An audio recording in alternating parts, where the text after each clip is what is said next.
नमस्कार प्रेक्षकांनो, आजच्या एपिसोडमध्ये आपण बघूया. इथे आता भूमीला आठवत असतं जेव्हा पारितोष म्हणतो की आम्ही आता पिल्लूचं इथे बारसं करायचं ठरवलेलं आहे, तेव्हा तुम्ही सगळेजण बारशाला नक्की या. त्याने सगळ्यांना आमंत्रण दिलेलं असतं. मात्र इथे जी अमोली असते ती पटकनच म्हणते हो सगळ्यांनी या, पण भूमीला सोडून. भूमी जर बारशाला आली ना तर मला ते अजिबात चालणार नाही आहे. जेव्हा ही गोष्ट भूमी ऐकते भूमीला वाईट वाटतं आणि प्रेक्षकांनो, कुणीही तिथे असतं तर वाईट तर वाटलंच असतं. कारण इथे अमोली भूमीच्या तोंडावरतीच तिला सांगून मोकळी होती की माझ्या बाळाच्या बारशाला तू यायचं नाही. त्यामुळे ती गोष्ट आता भूमीने मनाला लावून घेतलेली असते आणि तिला त्या गोष्टीचं फारच वाईट वाटतं. तिला सारखं आठवत असतं की इथे अमोली तिला म्हणालेली असते की भूमी, कसं आहे ना, तुला एकटीला सोडून जगातल्या सगळ्या माणसांवरती माझा विश्वास आहे, मात्र तुझ्यावरती माझा अजिबातच विश्वास नाही आहे. असं म्हणाल्यानंतर भूमी रडायला लागते. तेव्हा आकाश, आजी या दोघांना वाईट वाटत असतं. तेव्हा भूमी म्हणत असते, आकाश, खरंच मी इतकी वाईट आहे का रे? म्हणजे मी पिल्लूच्या बारशाला जायचं नाही? मी खरंच पिल्लूला काहीतरी करेन, मी त्याला घेऊन जाईन, त्याला किडनॅप करेन असं वाटतं का अमोलीला? अमोली मला तोंडावरती म्हणाली की बाळाच्या बारशाला येऊ नकोस म्हणून. बरं ठीक आहे, काही हरकत नाही, नाही गेले ना तरीसुद्धा चालेल. उद्या बाळाचा खूपच जास्त चांगला दिवस आहे, हो की नाही? भूमी म्हणते, आकाश, पिल्लू माझंसुद्धा कुणीतरी आहे ना रे. मी सुद्धा आईसारखीच माया लावली ना पिल्लूला, त्याच्यावरती आईसारखंच प्रेम केलं. मग तरीसुद्धा अमोली माझ्याबद्दल असा विचार का करते? तेव्हा आकाश म्हणत असतो, भूमी, तू पिल्लूवरती आईसारखी माया केलीस, पण तुमच्या नात्याला नाव नाही आहे. तुमच्या नात्याला काही नाव आहे का? अमोली आणि पारितोष बाळाचे आई वडील आहेत. त्याच्यामुळे आपण कितीही माया दिली, कितीही प्रेम दिलं तरीसुद्धा आपल्या नात्याला नाव नाही आहे. तेव्हा भूमी, तू वाईट वाटून घेऊ नकोस. तू बाळाला घरूनच आशीर्वाद दे, हो की नाही? त्याच्यामुळे जर अमोलीला असं वाटतंय की तू तिथे जाऊ नये तर तू नको जाऊस, कारण तिथे गेल्यानंतर अमोली पुन्हा तुझा अपमानच करेल. तेव्हा आता जे काही चाललंय ना, हे तू ॲक्सेप्ट कर आणि मनाला अजिबातच वाईट वाटून घेऊ नकोस. तेव्हा इकडे भूमी म्हणत असते, आकाश, तू बरोबर बोलतोयस. मी अजिबात आता रडणार नाही आहे. पिल्लूचा आपल्या चांगला दिवस आहे की नाही? आता तिला पिल्लू म्हणायचं नाही. लवकरच पिल्लूचं काहीतरी नाव असणार आहे. बारशामध्ये काहीतरी नाव ठेवलं जाईल ना, त्या नावाने आपण तिला हाक मारू.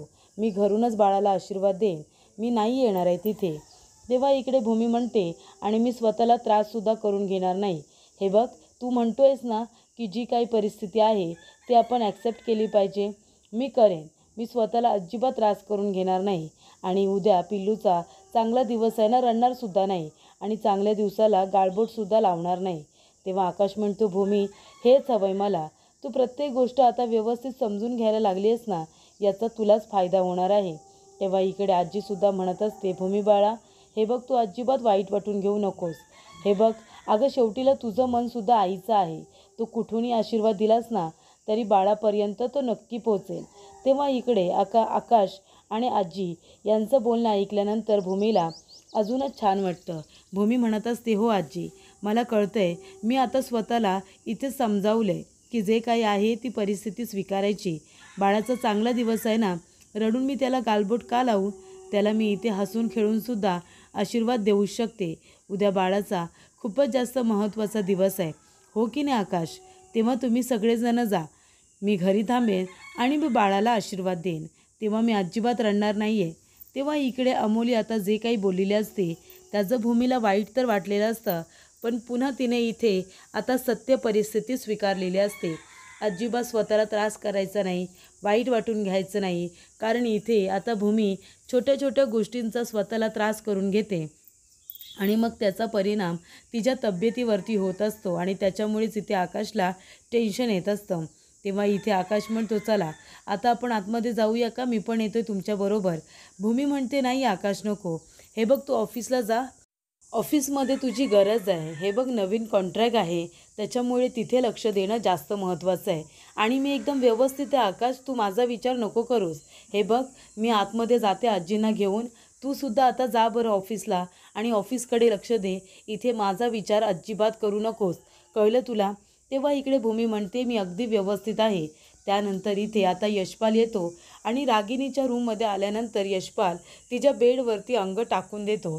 तेव्हा इथे यशपाल आपल्या बेडवरती लोळतोय ही गोष्ट रागिनीला अजिबात आवडत नाही। रागिनीला खूपच जास्त राग आलेला असतो। त्यानंतर इथे यशपाल म्हणत असतो की अरे वा, खूपच छान मऊ मऊ गादी आहे। तेव्हा रागिनी म्हणते, ए उठ उठ उठ माझ्या बेडवरून, मला अजिबात आवडत नाही बाहेरचं कुणीतरी माझ्या बेडवरती लोळलेलं। तेव्हा इथे यशपाल म्हणत असतो, आवाज कमी, आवाज जास्त वाढवायचा नाही, कळलं ना? आवाज कमी ठेवायचा माझ्यासमोर। ज्याला तू मारलंस तो कोण होता ग तुझा? सांग ना, त्याचा तू खून केलास तो कोण होता तुझा? तो तुझा मोठा मुलगा ना, अभिजित, अभिजितच ना त्याचं नाव, तो तुझा मोठा मुलगा ना।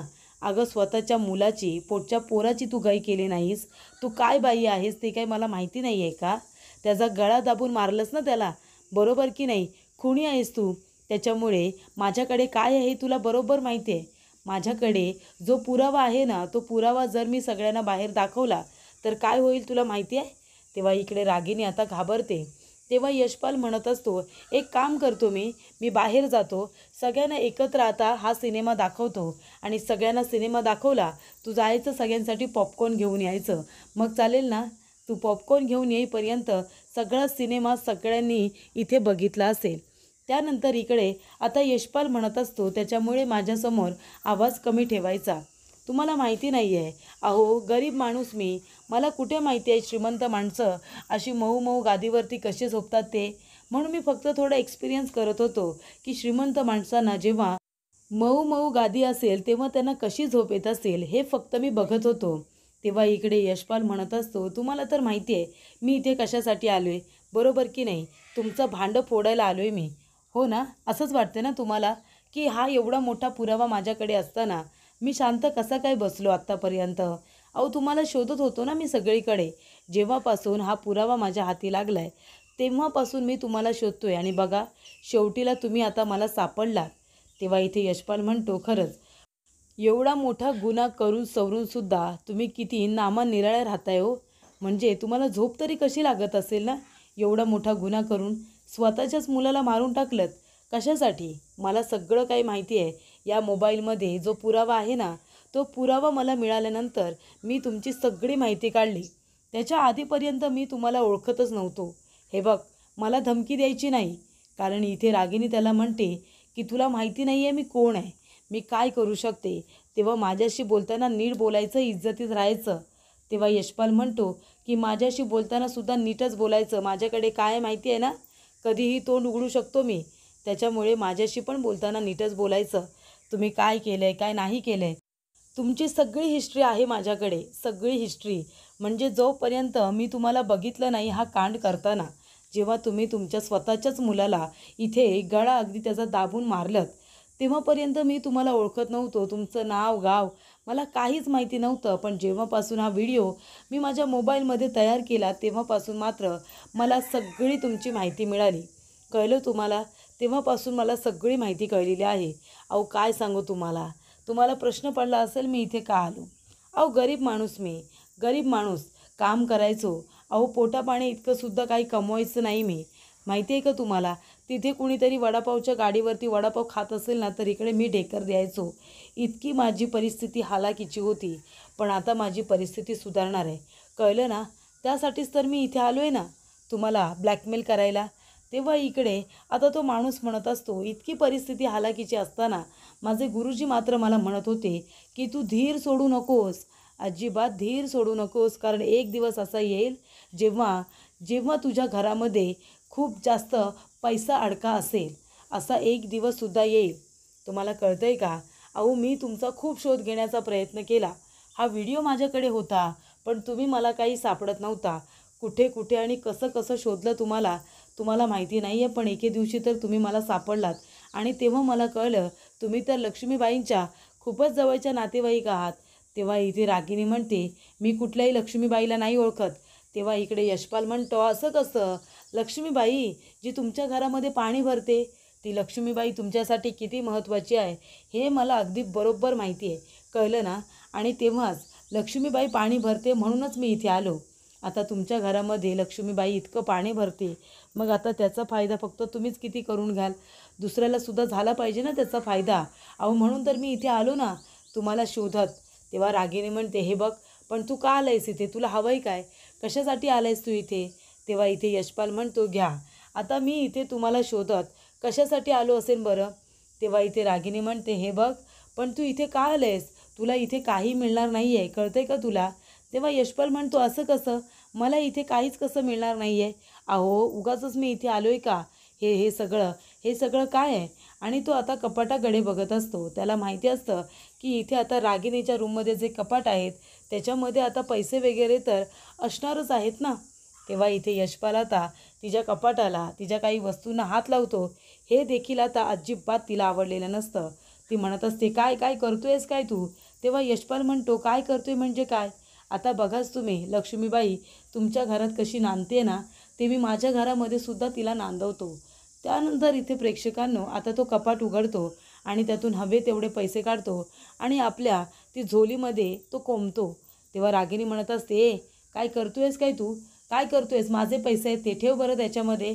तेव्हा यशपाल म्हणतो, अहो असं काय करताय तुम्ही, तुमचे पैसे आहेत पण ते आता तुमचे राहिलेले नाही आहेत, ते आता माझे झालेले आहेत. अहो तुम्हाला शोधण्यामध्ये किती आणि काय काय खर्च झाला तुम्हाला नाही माहिती.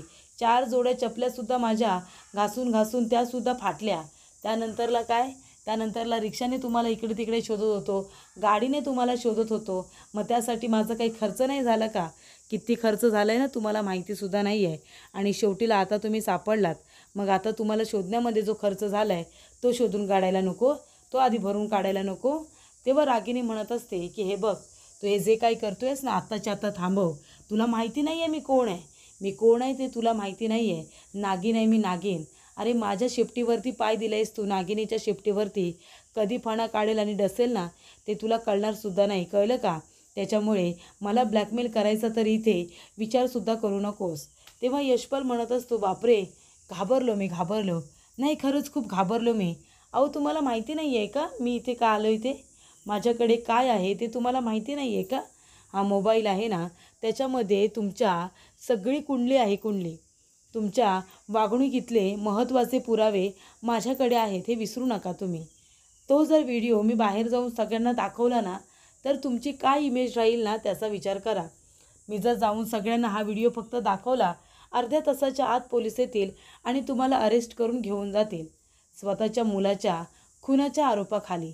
आणि तो आरोप नाही आहे तर तुम्ही स्वतः त्याचा खून केला आहे आणि तो पुरावा माझ्याकडे आहे.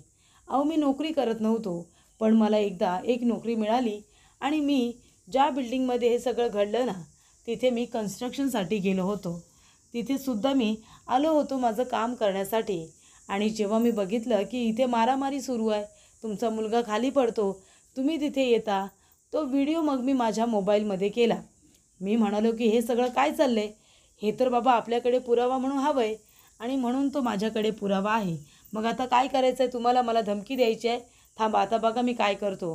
तो म्हणतो, चला आता खाली चला, सगळ्यांना हा व्हिडिओ दाखवतो आणि मग काय व्हायचं ते होऊ दे. तेव्हा इकडे माणसे आता चहा घेऊन आलेली असते. तेवढ्यातच यशपाल येतो आणि म्हणत असतो, अहो माझ्या नंच्या धाकट्या सुनबाई, तो चहा तिथे ठेवा आणि हा टी व्ही चालू करा आणि ब्लूटूथला कनेक्ट करा. माझ्या मोबाईलमध्ये जो व्हिडिओ आहे तो मला तुम्हाला सगळ्यांना दाखवायचा आहे. तेव्हा इकडे आता तिथे लगेचच रागिनी आलेली असते. रागिनी म्हणते, मानसी बाळा, अगं हे काय, फक्त पाहुण्यांना चहा घेऊन आलीस, अगं चहाच देणार आहेस का, त्याच्याबरोबर काहीतरी खायला वगैरे सुद्धा घेऊन ये जा. तेव्हा इथे यशपाल म्हणतो, अहो काय सुनबाई, हे काय केलं तुम्ही, आता तुम्ही माझ्यासाठी फक्त चहा आणलात, त्याच्यासाठी बिस्किट, खारी, बटर, टोस्ट काहीतरी आणायचं ना, काहीच नाही आणलं तुम्ही, जा बरं काहीतरी मला खायला घेऊन या. तेव्हा इकडे मानसी म्हणते, हो जाते. त्यानंतर यशपाल म्हणतो, बघितलं ना वाटली ना भीती, पुन्हा मला धमकी द्यायची गरज नाही. तुम्हाला माहिती नाही आहे मी कोण आहे, तुम्हाला 4 वेळा चोर बाजारामध्ये नेऊन विकेन तरीसुद्धा तुम्हाला कळणार नाही की तुम्हाला मी विकलं आहे ते. मी साधासुद्धा माणूस नाही आहे, तुम्हाला शोधत इथपर्यंत आलो आहे म्हणजे मी साधासुद्धा माणूस आहे का. त्याच्यामुळे मला धमकी द्यायची नाही, मला मारण्याची धमकी देण्याची इथे आता डोक्यामध्ये विचार करायची गरज नाही, माझ्यापर्यंत तुम्हाला पोचायची सुद्धा गरज नाही आहे. मी इथे आलो आहे, माझं काम आहे म्हणून मी आलेलो आहे आणि तुमच्याकडे माझा पुरावा असताना असं नाही बोलायचं मला. म्हणजे ज्या माणसाचे हात दगडाखाली असतात ना, त्याने असं दुसऱ्याला धमकी नसते द्यायची. शेराला जेव्हा सव्वा शेर मिळतो ना, तेव्हा शेराने एका बाजूला गुपचूप बसायचं. नाहीतर सव्वा शेर काय करतो माहिती आहे ना, त्याच्यामुळे घाबरायचं मला. तेव्हा रागिनी म्हणते, काय हवं आहे तुला? यशपाल म्हणतो की या घरामध्ये राहायला जागा आणि 20 लाख रुपयांचा पहिला हप्ता हवा आहे मला. तेव्हा रागिनी म्हणते, तेवढ्यातच इथे आजी आणि भूमी दोघीजणी आलेले असतात. तेव्हा इथे रागिनी म्हणते, आई आलीस का तू? तेव्हा इथे यशपाल म्हणतो, अरे आई आलात का तुम्ही? आणि तेव्हा इथे यशपाल म्हणतो, या या आई या. आणि तो इथे तिच्या हातातली काठी घेतो आणि आईचा हात आता खांद्यावरती ठेवून तिला इथे चेअरमध्ये बसायला नेतो. तेव्हा इकडे आता बसवल्यानंतर तो म्हणतो की चला आई, जरा तुमचे पाय चेपू द्या, तेवढेच मला सेवा करता येईल. सेवा करण्याची संधी मिळाली. तेव्हा इथे यशपाल आता हात पाय दाबत असतो. तेव्हा आजी म्हणते, पण हा कोण आहे? मी याला ओळखलेलं नाही आहे. तेव्हा इथे भूमीसुद्धा म्हणत असते, आत्या कोण आहे इथे? तेव्हा इथे आता आत्या म्हणत असते, अगं आई तू ओळखलं नाहीस का? तेव्हा यशपाल म्हणतो, घ्या, म्हणजे तुम्ही मला ओळखलेलंच नाही आहे, द्या आता द्या, माझी ओळख करून द्या, असं तो आता रागिनीलाच म्हणतो. तेव्हा इथे रागिनी म्हणत असते, अगं आई असं काय करतेस? अगं हा यशपाल पारोळी खुर्दमधला यशपाल. तेव्हा इकडे आता आजी म्हणत असतात, यशपाल कोण यशपाल? तेव्हा इथे रागिनी आता उलट आपली उत्तरं देत असते, थातूरमातूर कुणाची पण नावं घेत असते. म्हणत असते, त्यांचा मुलगा नाही का, यांचा मुलगा, ते नाही का त्यांनी यांना शेती विकली, हे सगळं ती आता मुद्दामून म्हणत असते. जेव्हा माझं लग्न झालं तेव्हा मागच्या बाजूला नाही का एक दुकान काढलं होतं त्यांनी, आणि मग तिथे ते सामान वगैरे विकायचे, बरोबर ना? त्यांचा हा मुलगा. मग हा सतत ताई ताई करत माझ्या मागे असायचा, नाही का तुझ्या लक्षात नाही आहे? तेव्हा इकडे आजी म्हणतात की यशपाल पारोळी खुर्दमधला, पण ते तर पारोळी बुद्रुकमध्ये राहत होते ना. तेव्हा इकडे पारोळी बुद्रुकमध्ये ते राहत होते, पण नंतरला आम्ही पारोळी खुर्दमध्ये आलो, हे सुद्धा आता यशपाल सांगतो. तर इकडे दोघे आता इथे खोटंच बोलत असतात. भूमीला त्यांच्यावरती संशय आलेलाच असतो, कारण तिला त्यांच्या बोलण्यामध्ये काही खरेपणा वगैरे जाणवत नसतो. पण इथे आता रागिनीसुद्धा प्लॅनमध्ये फसलेली असते. तेव्हा ती इथे आईला आता पटवून देण्याचा प्रयत्न करत असते की कशा पद्धतीने तरी याचा आपल्या घराशी संबंध आहे, याचा आपल्या नातेवाईकांशी संबंध आहे, हे तिला आता जोडायचं असतं. त्यानंतर भूमी म्हणत असते, पण तुम्ही इथे अचानक कसे काय आलात? तेव्हा इकडे यशपाल म्हणतो की काम होतं ना म्हणून आलो होतो. तेव्हा रागिनी म्हणत असते, अगं तो NGO चालवतो ना, त्याच्या फंडिंगसाठी तो इकडे तिकडे असा फिरत असतो. तेव्हा यशपाल म्हणतो, हो ना, मी फंडिंग वगैरे गोळा करण्याच्या नादामध्ये माझ्या पायाला तर काही चाकच लावलेले आहेत, मी इकडे तिकडे सारखा फिरत असतो फंडिंग गोळा करण्यासाठी. तेव्हा भूमी म्हणते, हो का? तेव्हा यशपाल म्हणतो, हो, तर मला इथे कळलं की आपले नातेवाईक आहेत.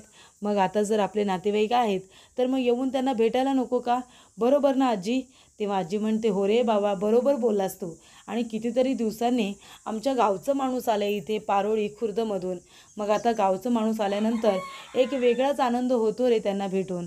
तेव्हा इथे यशपाल म्हणतो, हो ना, आणि मलासुद्धा तुमची इथे सेवा करायला मिळाली, चांगली संधी मिळाली, त्यासाठी खरंच मलासुद्धा खूपच जास्त आनंद झाला आहे तुम्हाला सगळ्यांना भेटून. यशपाल म्हणतो की आज माझं भाग्य उजळलं की मला आजींची इथे सेवा करता आली, तुमच्याबरोबर इथे तुमच्या पायाजवळ मला राहायला मिळालं. तेव्हा रागिनी तर घाबरलेली असते, कारण रागिनीचा खरा चेहरा काय आहे हे भूमीला माहिती असतं, आकाशला कळलेलं असतं, मानसीला पण माहिती असतं, पण ती मुळातच किती मोठी गुन्हेगार आहे. म्हणजे पैसा, आकडा, धन दौलत याची तिला एवढी मोहमाया आहे की तिने स्वतःच्या जन्म दिलेल्या मुलालासुद्धा सोडलेलं नाही आहे. तिने इथे अभिजीतचा सुद्धा काटा काढलेला आहे, त्याला गळा दाबून मारलेला आहे. आणि इथे हा व्हिडिओ बरोबर यशपालच्या मोबाईलमध्ये शूट झालेला असतो. यशपालने सुद्धा रागिनीची चांगली जिरवलेली असते. तो येतो रागिनीला ब्लॅकमेल करायला, पण इथे आता भूमी हिला माहिती नसतं की नक्की यशपाल कोण आहे, कशासाठी आला आहे. तिला आठवतं यशपालला तिने बघितलेलं असं पळताना. तेव्हा भूमी म्हणते की सकाळी गेटपासून जो पळाला तो हाच होता का? कपडे तर असेच होते, पण मग हा पळाला होता ते मग आता समोर काय येईल? नाही नाही, हा कुणीतरी वेगळा आहे. तेव्हा इथे यशपाल म्हणतो, बघितलं ना, अहो मी एकदम साधाभोळा माणूस आहे, हो, माझ्या कपड्यांसारखा मी एकदम शुभ्र आहे, त्याच्यामुळे माझ्या मनामध्ये काही कपट वगैरे नाही आहे. मी इथे आलो आहे, मला गरज आहे म्हणून मी इथे आलो आहे. रागिनी म्हणते, पण तू का आला आहेस इथे? काय हवं आहे काय तुला? तुला इथे काही मिळणार नाही आहे. तेव्हा यशपाल म्हणतो, असं बोलायचं नाही, तुम्ही पहिला प्रश्न विचारला ना तो आवडलं मला. की तू इथे कशाला आलेस, काय हवंय तुला. मला काय हवंय ते मी तुला सांगतो. या घरामध्ये मला राहायला जागा हवी आहे आणि 20 लाख रुपये पहिला हप्ता मला हवा आहे तोंड बंद करण्यासाठी. तेव्हा इथे रागिनी म्हणते की नाही, पण माझ्याकडे एवढे पैसेच नाही आहेत. तेव्हा यशपाल म्हणतो, मला सांगायचं नाही, जमवाजमव करायची, जशी आत्तापर्यंत करत आली आहेस ना तशी जमवाजमव करायची आणि मला माझं तोंड बंद करण्यासाठी 20 लाख रुपये द्यायचे.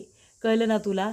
नाहीतर हा व्हिडिओ जो माझ्याकडे आहे ना, तो व्हिडिओ कधी तुझ्या टी व्हीवरती लागेल आणि सगळेजणं बघतील किंवा कधी तो सगळ्यांच्या मोबाईलवरती पोहोचेल ना, हे तुला कळणारसुद्धा नाही, असं आता यशपाल म्हणत असतो. तर इथे यशपाल आल्यानंतर त्याने रागिनीला चांगला धडा शिकवलेला असतो. रागिनीची इथे त्याने आता झोपच उडवलेली असते. तेव्हा यशपाल म्हणतो, ठीक आहे, आता विचार करा मला इथे ठेवण्याचा. आता बिस्किट नेतो खायला सोबत आणि तसंही माझ्या बॅग वगैरे आणायच्या आहेत ना सामानाच्या, कपड्यांच्या, त्या बॅग्स आता मी घ्यायला जातो आहे, असं इकडे आता यशपाल म्हणतो. रागिनी विचारात पडलेली असते की आता करू तर काय करू. आता इथे भूमी विचारते की आत्या ऑफिसला गेला नाहीत का. तर इथे भूमीला आणि यशपालला एकटं सोडूनसुद्धा ती जाऊ शकत नसते. तेव्हा ती आता घरीच थांबते. त्यानंतर इथे प्रेक्षकांनो रागिनी आता पूर्णपणे फसलेली असते. ऑफिसमध्ये जागा मिळवण्यासाठी तिने किती खटाटोप केलेला असतो. भूमीला इथे मेंटली डिस्टर्ब केलेलं असतं. पण इथे बरोबर आता सगळं काही रागिनीच्या अंगाशी येतं. भूमी विचारते की आज तर तुम्हाला तुमची पोझिशन मिळणार आहे, मग तुम्ही का नाही गेलात. तेव्हा रागिनी म्हणते की आता जर मी गेले तर इथे भूमीला हा यशपाल काय सांगेल काही सांगता येत नाही. त्याच्यामुळे ती आता न जाण्याचंच कारण देते. त्यानंतर प्रेक्षकांनो पुढील भागामध्ये इथे आता पारितोषच्या घरी पिल्लूचं बारसं असतं. तेव्हा भूमीला आमंत्रण नसतं. तेव्हा ती जोगतीन बनून आलेली असते आणि तिने बाळाच्या हातामध्ये वाले आणलेले असतात. तेव्हा ती इथे बाळाच्या हातामध्ये ते आता चांदीचे वाळे घालते आणि ती गुपचूप आता जात असते. तेव्हा इकडे रागिनी तिचा हात पकडते आणि तिला म्हणत असते की कोण आहेस तू. तेव्हा इकडे आता भूमी पूर्णपणे टेन्शनमध्ये येते.